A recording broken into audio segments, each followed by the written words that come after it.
La foi exclut-elle la raison? Plus généralement, quel est le rapport entre la foi et la raison? Le sujet est un sujet bateau, comme on dit. Presque tous les grands penseurs de l'histoire de l'Église s'y sont attaqués, et c'est le résumé d'une position qui hérite des intuitions, des réflexions de beaucoup. C'est donc un résumé ou une esquisse très simple que je veux vous présenter maintenant. Et j'ai même envie de secouer la table. Je pense que la première chose qu'il me faut dire à propos du sujet foi et raison, c'est que sa formulation même risque d'égarer, qu'il y a comme un piège dans la façon de dire la foi, la raison. En un sens, je ne sais pas ce qu'est la foi et je ne sais pas ce qu'est la raison. La foi, mais il n'y en a pas qu'une. De quelle foi parlons-nous? Est-ce que nous parlons de la foi juive, talmudique plus précisément, de la foi musulmane, de la foi, si on n'emploie le terme, là c'est peut-être un peu plus discutable, la foi bouddhiste, la foi marxiste, néo-marxiste? Le grand théologien Abraham Kuyper disait que la fonction de foi est universelle. Tous les humains placent leur foi dans quelque chose ou dans quelqu'un. Et donc il ne s'agit pas de la foi, mais de cette foi particulière que je professe, qui est la foi chrétienne. On peut préciser peut-être la foi chrétienne évangélique, qui souhaite se soumettre entièrement à la révélation de Dieu dans l'Écriture sainte. Et la raison, c'est peut-être pas beaucoup plus simple. Je ne connais finalement que des gens qui raisonnent, et qui raisonnent de manière extrêmement diverse, à partir de données plus ou moins assurées, en fonction de critères et de cadres très divers. Existe-t-il quelque chose qui mérite d'être dénommé au singulier la raison?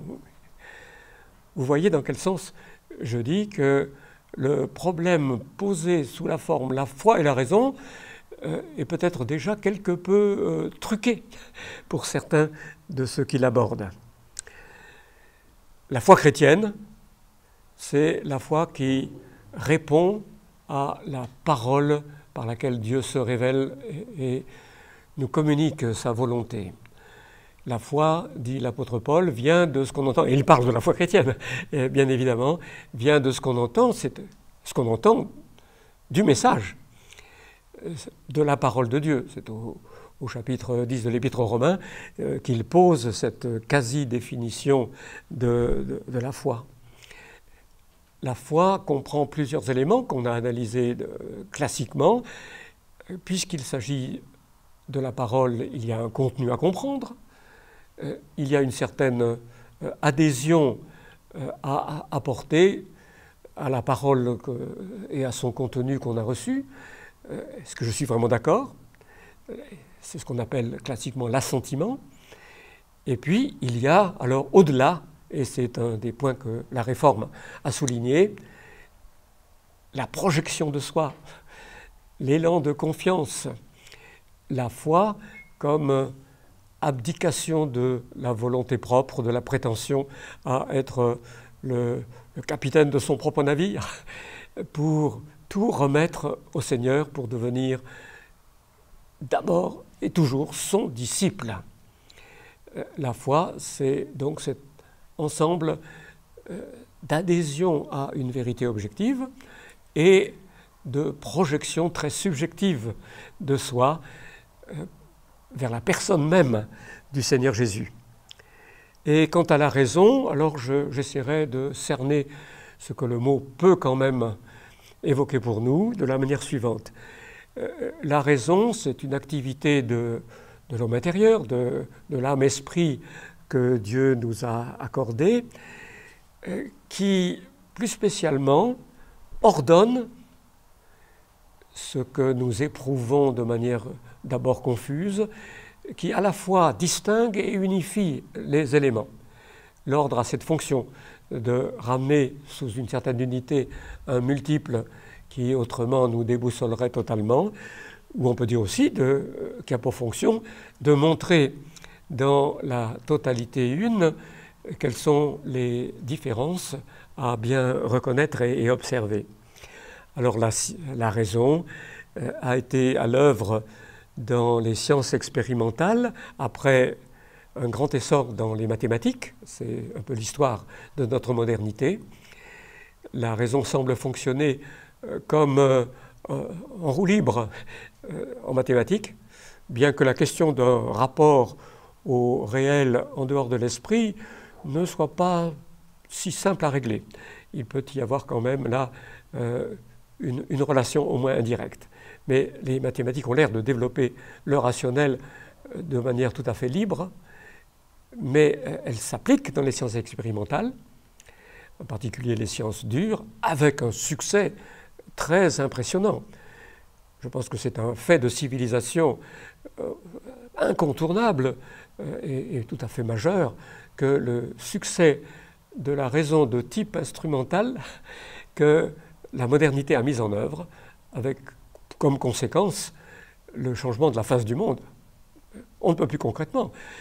Si vous prenez des photos à partir de l'espace, entre une région sauvage et la plus grande partie aujourd'hui de la surface du globe, en tout cas des terres, la différence est majeure.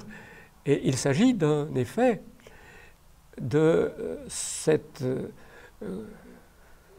victoire de la raison scientifique sur les obstacles qu'elle avait dans son chemin. Une fonction qui s'associe à celle que je viens de dire, la fonction ordonnatrice de la raison, c'est sa fonction critique. Comme elle s'efforce de bien repérer les choses, de les distinguer entre elles et de voir quelle est la liaison qu'elles ont, elle ne veut pas tout gober, elle ne veut pas se laisser simplement conduire par les préjugés, elle ne veut pas adopter sans examen les choses qu'on lui propose. Et là aussi, depuis la modernité, la fonction critique de la raison a été un aspect majeur de son développement. À partir de ces deux façons de concevoir la foi et la raison, que je viens d'essayer de cerner, il y a deux exclusions. La foi exclut-elle la raison? Deux exclusions qui sont caractéristiques et que je déplore. Il y a l'exclusion de la foi scientiste de beaucoup de modernes qui représente une incrédulité par rapport à la parole de Dieu. Il y a la dénonciation a priori du message biblique comme de l'expression d'une mentalité primitive et aujourd'hui entièrement dépassée, de la catégorisation des récits bibliques comme des mythes, non seulement les récits du début de la Genèse, qui en quelque sorte campent le théâtre de toute l'histoire qui nous est racontée, mais même la résurrection de Jésus-Christ, sans laquelle notre foi est vaine. Et puis il y a d'autre part une exclusion par anti-intellectualisme de la foi d'un certain nombre de chrétiens et particulièrement peut-être de chrétiens évangéliques. Il y a une tradition dans ce sens. Je crois qu'elle a été essentiellement défensive.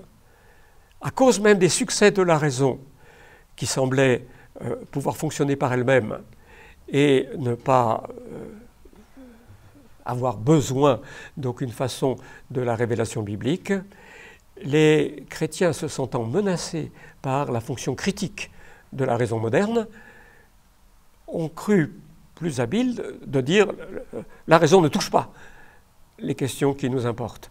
La foi est une foi du cœur qui s'oppose à la foi cérébrale, ou plutôt à l'usage cérébral de la raison, ce qui est tout à fait contraire à la notion biblique de cœur. Je pense que dans les deux cas, nous avons une fuite devant les conditions effectives de travail de la raison, qui s'enracine toujours dans une sorte de foi, comme j'ai dit il y a quelques instants, qui affronte le réel. Il y a un refus d'affronter le réel et qui, d'autre part, réclame un engagement subjectif entier. Je pense que des deux côtés que je récuse, il y a crainte devant le réel, il y a crainte devant cet engagement qui est un engagement total et qui nous paraît risqué alors qu'il est établissement sur le rocher même, le roc éternel de la vérité.